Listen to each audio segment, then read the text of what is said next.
আমরা জানি যে সংসদে সরকারি দল বিরোধী দল থাকবে, সকল বিষয়ে একমত হব এটা স্বাভাবিক না। আমরা যেটা যৌক্তিক মনে করব সেটাতে আমরা আগেই বলেছি আমরা একমত হব, সহযোগিতাও করব। যেটা আমাদের যুক্তিতে ধরবে না এটার আমরা বিরোধিতা করব, এটা আমাদের দায়িত্ব এবং অধিকার। তা আমি একটু জানতে চাচ্ছি যে আসলে সংসদ থেকে ওয়াক আউট করা এটা কি কোনো অপরাধের পর্যায়ে পড়বে?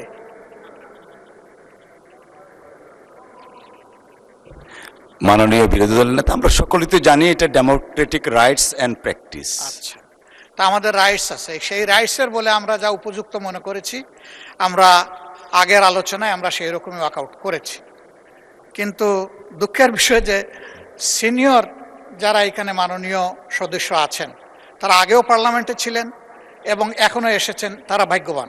আমরা নতুন এসেছি, আমরা তাদের কাছ থেকেই শিখব। কিন্তু সেখানে যদি কোনো আমরা চলে যাওয়ার পরে ডেরিগেটরি কমেন্ট করা হয় তাহলে পরিবেশ ক্ষুণ্ণ হবে। যদি বলা হয় যে অবশ্যই তারা এইভাবে ওই সময় চলে আসবে, তাহলে আমার জানার বিষয় আমরা কি সরকারি দলকে জিজ্ঞেস করে ওয়াকআউট করব এবং আবার ফিরে আসবো কিনা।